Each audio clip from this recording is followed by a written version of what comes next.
Halo, apa kabar? Kembali bertemu lagi dengan saya Nur Sawa dalam materi kuliah berikutnya. Dan kali ini kalau dibaca judulnya agak provokatif ya. Media isinya bohong semua. Nah, ini yang akan kita bahas ya. Benar nggak sih sebetulnya? Ya, kita coba lihat ya. Dari hasil riset itu masih ada 11 hampir 12% lah masyarakat ya. Kita, Anda, kita semualah masyarakat Indonesia itu menyiarkan berita bohong sampai risetnya dilakukan sekitar 2021. Jadi dipublikasikan 2022, 2 tahun yang lalu. Nah, kita tidak tahu 2 tahun terakhir ini seperti apa kondisinya ya, karena belum ada riset yang bisa saya peroleh nih ya. Tapi dalam 2 tahun sebelumnya dikatakan masih ada seperlima ya, hampir 12% tuh. Enggak dong, sepersepuluh ya. Jadi satu di antara 10 orang kalau kita kumpul dalam sebuah ruangan ada 10 orang. Nah, satu di antara kita itu yang kumpul dalam ruangan itu masih suka menyebarkan berita bohong ya. Nah, itu yang di riset. Tapi nah, gambar apa nih? Ini saya gunakan gambar dari yang dibuat oleh AI, Artificial Intelligence, kecerdasan buatan. Dan banyak sekali ya produk-produk Artificial Intelligence, kecerdasan buatan yang saya gunakan. Tentu saja digunakan dengan cara yang kritis ya, tidak sembarangan menggunakan, karena saya berharap juga teman-teman melakukan hal yang sama, yaitu dengan cara kritis ketika menggunakan produk-produk kecerdasan buatan, karena tidak selalu sama dan tidak selalu benar. Coba dilihat, diperhatikan gambar ini apa yang salah coba. Ada banyak yang salah ya, misalnya tangan ibu, kaki bayi, tulisan polisinya ya, juga helm polisinya macam-macam. Jadi kecerdasan buatan itu tidak akurat, ya, tidak secerdas yang kita duga. Jadi kalau teman-teman menggunakannya sebagai alat bantu untuk membuat tugas, misalnya, tolong diperiksa ulang, dibaca kembali gitu ya, karena ternyata banyak hal yang tidak akurat ya dalam karya AI, dan kalau dibaca betul-betul oleh dosennya, maka akan ketahuan dengan mudah. Kedua, ada juga alat pemeriksanya. Jadi AI itu ada alat periksanya ya. Jadi nanti tugas kalian juga saya akan harapkan menggunakan alat pemeriksa itu. Misalnya apa? Zero GPT misalnya ya, atau GPT Zero, macam-macam lah alat pemeriksa GPT itu. Jadi setelah kalian tulis sebuah naskah misalnya, sertakan pula screen capture dari alat pemeriksa GPT tadi. Berapa persen dugaan dari alat tadi ya yang ditengarai dibuat oleh robot. Jadi nanti setelah naskahnya diperiksa nanti ada nilainya tuh. 100% karya robot.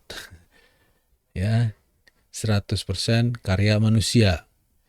Ya, jadi tampilkan juga di bawah naskah. Jadi dosen akan tahu bahwa ini sudah diperiksa juga dan seluruhnya adalah hasil pemikiran manusia, bukan hasil robot ya. Karena sekali lagi lihat aja hasil kelihatannya secara umum gitu ya, garis besar, kayaknya hebat nih, gambar potret beneran, padahal enggak.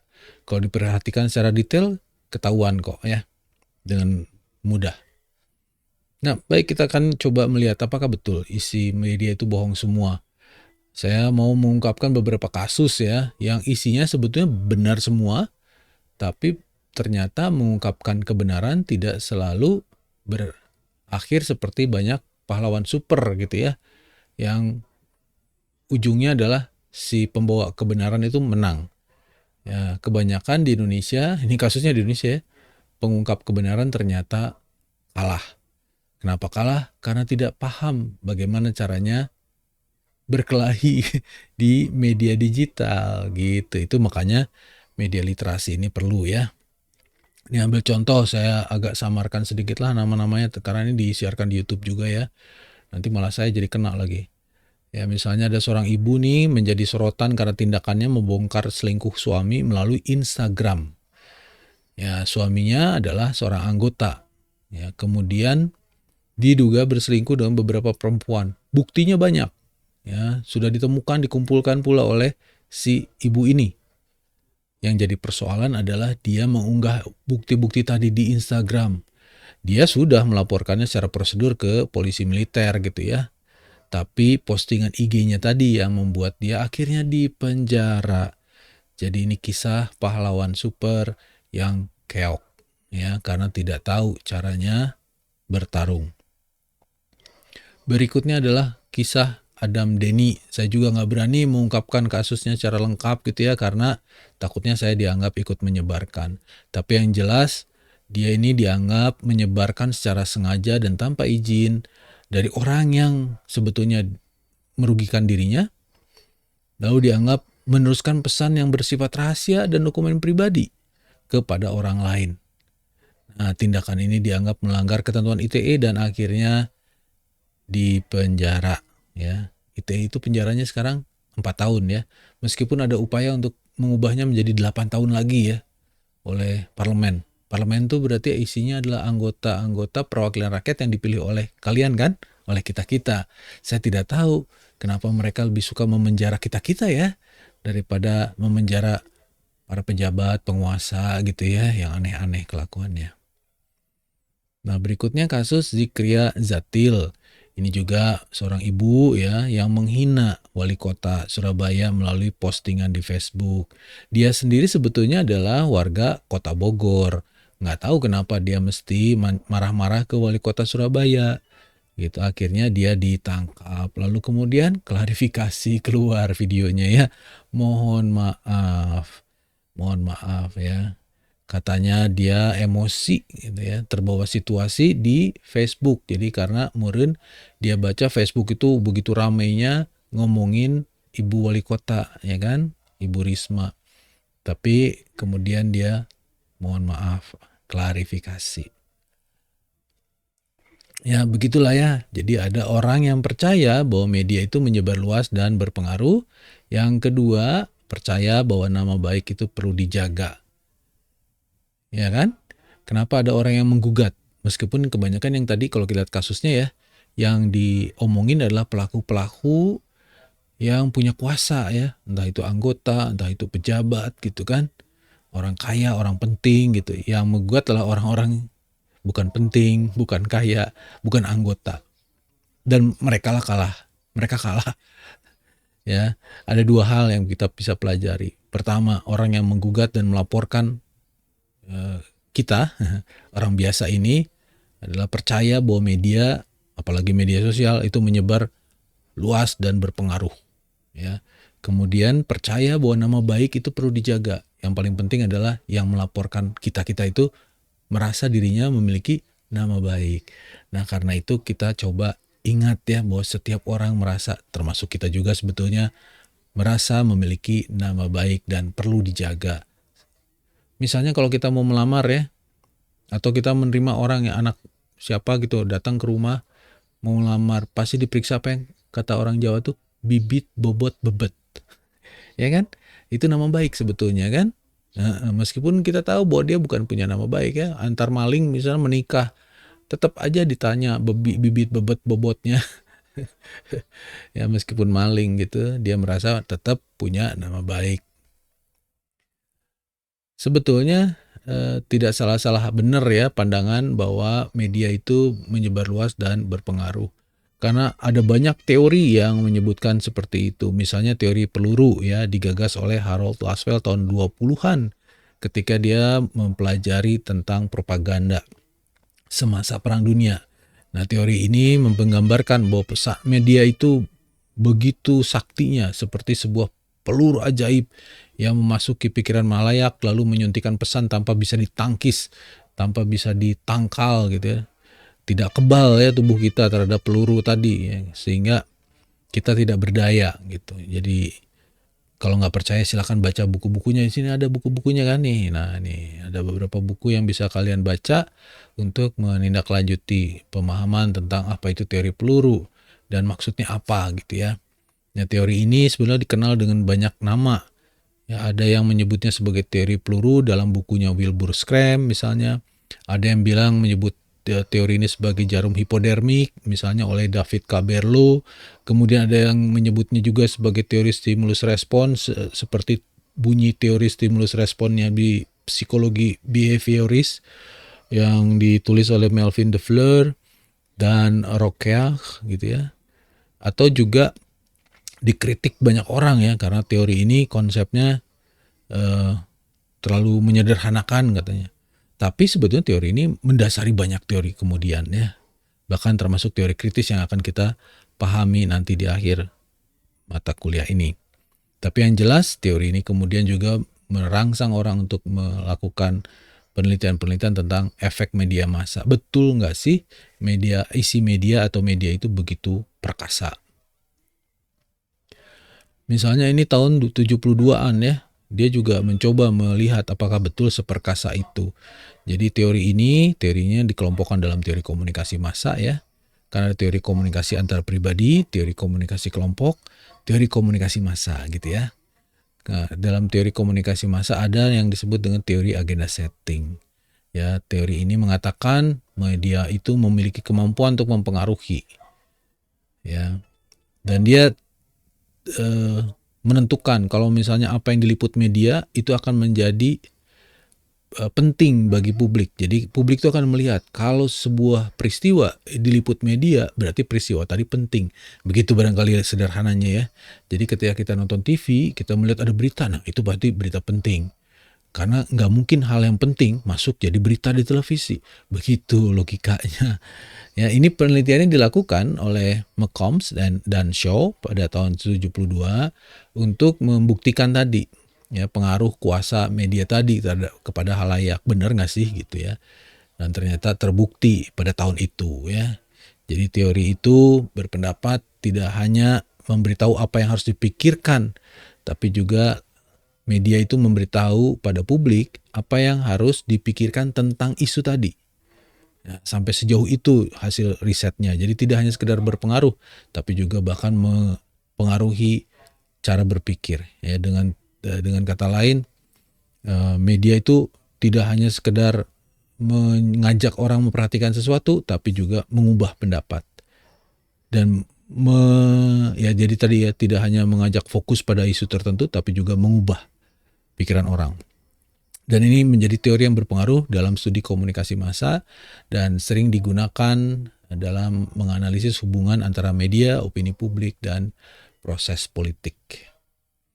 Teori berikutnya adalah teori gatekeeper. Setelah kita tahu bagaimana media berpengaruh, khalayak itu tidak berdaya, lalu kemudian bagaimana relasinya, sampai sejauh mana relasinya, dan teori ini mengungkapkan siapa pelaku di dalam media yang mencoba merekayasa isi media, ya namanya teori gatekeeper. Ya, teori ini terus berkembang sampai sekarang ya. Konsep pertamanya gatekeeper itu konsep dari psikolog sebetulnya ya, dari si Kurt Lewin namanya. Dari tahun 47 yang melihat fenomena ibu-ibu rumah tangga itu sering memilih makanan untuk keluarganya dengan berbagai macam alasan. Ya, seringnya ibu-ibu lah ya. Nah, ibu ini dianggap sebagai gatekeeper.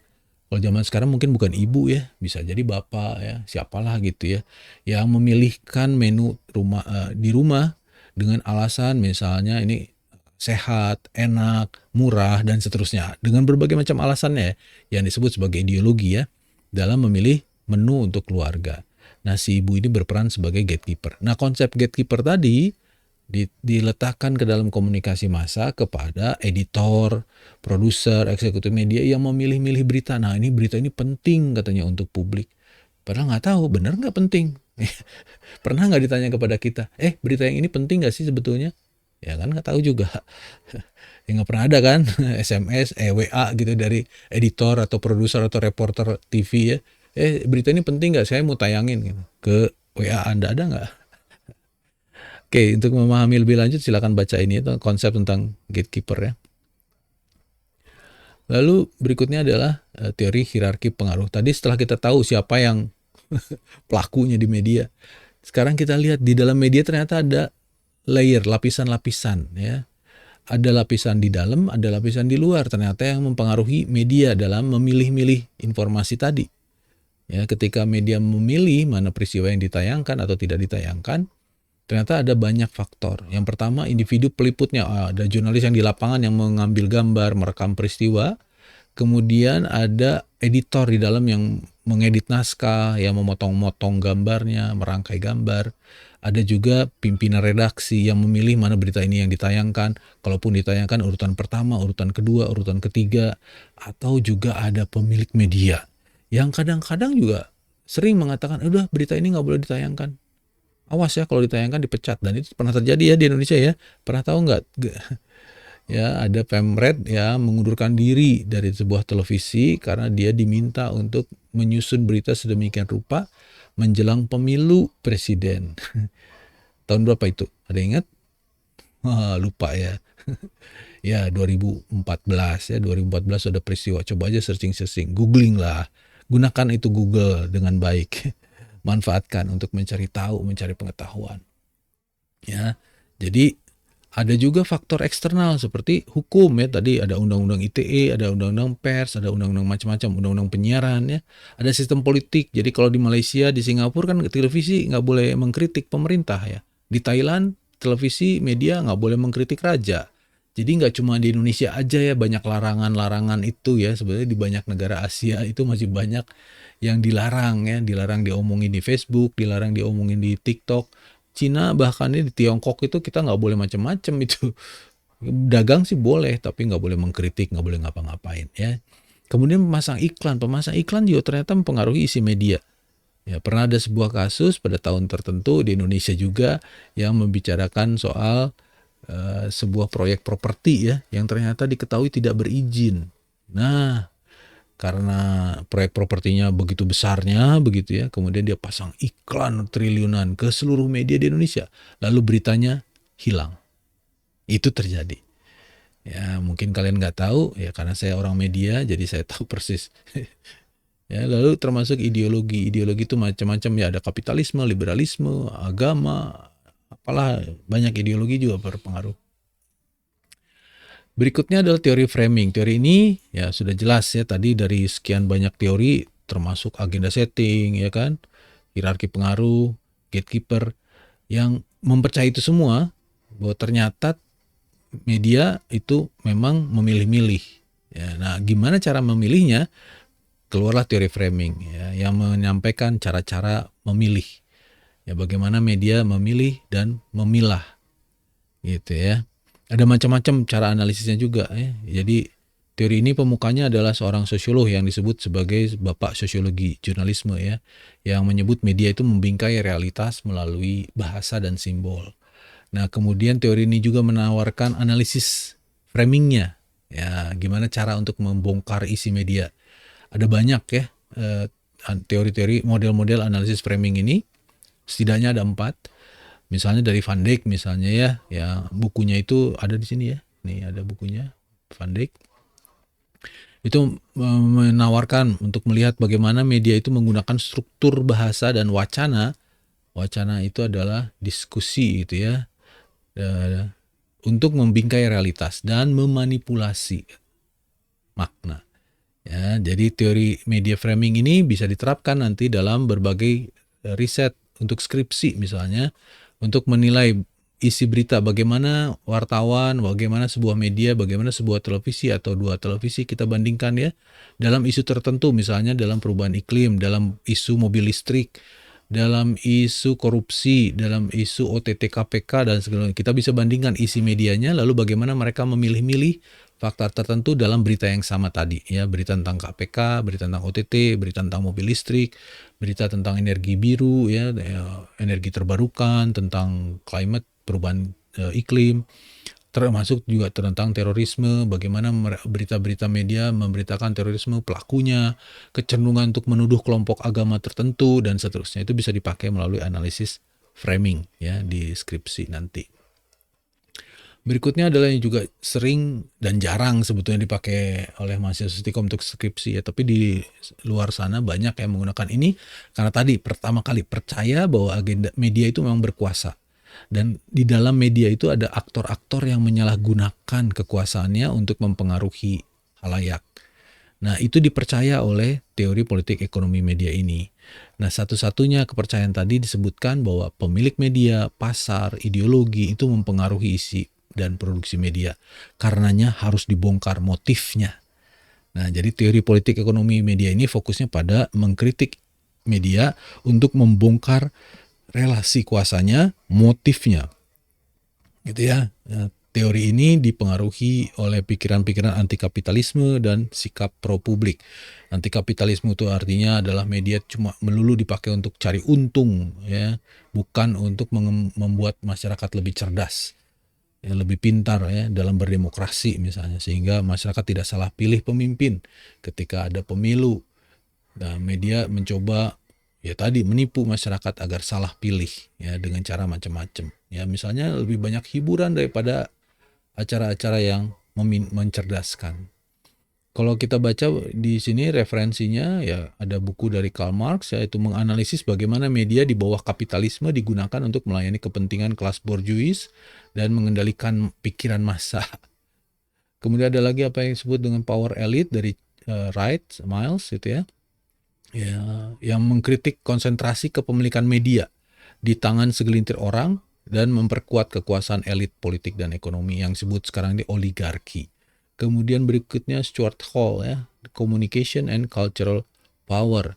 Dia mengembangkan konsep hegemoni, ya, menggunakan konsep hegemoni dari Gramsci untuk menjelaskan bagaimana media massa digunakan menyebarkan ideologi dominan dan mempertahankan status quo. Lalu ada lagi buku dari Pierre Bourdieu, ya, yang bicara tentang distinction, a social critique of the judgment of taste. Ini bicara tentang bagaimana kita diseragamkan seleranya. Ya, misalnya lagu K-pop, drama Korea gitu ya, kesenangan kita pada makanan-makanan Korea dan seterusnya, ramen Jepang, gara-gara media. Ya, media massa itu digunakan untuk memproduksi, menyebarkan cita rasa dan nilai budaya yang seragam demi kepentingan yang punya kuasa, punya modal, dan seterusnya. Kita mah hanya boneka aja yang disuruh beli, nggak pernah kritis. Nah, karena itu teori ini sering dipakai untuk melakukan riset-riset dalam skripsi yang membongkar isi iklan. Ya. Isi iklan sebelumnya ini apa, kepentingan siapa, tujuannya apa. Kemudian isi berita, ya. Lalu kemudian dibalik media, kepemilikan media itu siapa aja yang punya, kemana arahnya, dan seterusnya. Jadi lagi-lagi tadi seperti saya sampaikan, teori peluru, teori agenda media meskipun banyak dikritik karena terlalu sepele, terlalu menyederhanakan kemampuan kritis masyarakat atau individu, tapi itu dipercaya memang betul ada pengaruhnya, dan karena itu digunakan, disalahgunakan oleh orang-orang tertentu, gitu ya. Nah, itu dalam teori kritis ini. Udah cukup ya, kebanyakan teori. Oke, tapi mudah-mudahan tadi bisa memberikan gambaran ya. Pertemuan sebelumnya kan kita bicara bagaimana motivasi khalayak ya dalam menggunakan media. Nah, sekarang ini adalah motivasi kelompok-kelompok tertentu di luar khalayak dalam menggunakan media, ya, disebut dengan teori tentang efek media. Sebetulnya ini kajiannya tentang efek dampak media. Jadi bagaimana media digunakan kelompok tertentu untuk mengubah perilaku, dan bagaimana orang-orang tadi, ya, dibongkar motifnya, ideologinya, gitu. Jadi mohon maaf kalau terlalu banyak teorinya ya. Tapi mudah-mudahan bisa memberi gambaran ya kepada kita sebetulnya siapa di balik media, apa kepentingannya, dan seterusnya. Gitu ya. Jadi ada dua persepsi udah ya kita pahami kemarin, persepsi masyarakat, ya, khalayak terhadap media. Sekarang adalah perspektif dari pengelola media, pemilik media, orang-orang, struktur sosial, struktur yang lebih besar di luar khalayak yang ingin mempengaruhi media. Dari saya semoga selamat, rahmat, dan berkat Tuhan ada pada kita semua. Semoga kita bisa berjumpa pada materi berikutnya. Kalau ada pertanyaan, ada diskusi, ada bantahan, silahkan gunakan seluruh media. Komen boleh, di WA boleh, silahkan. Saya tunggu.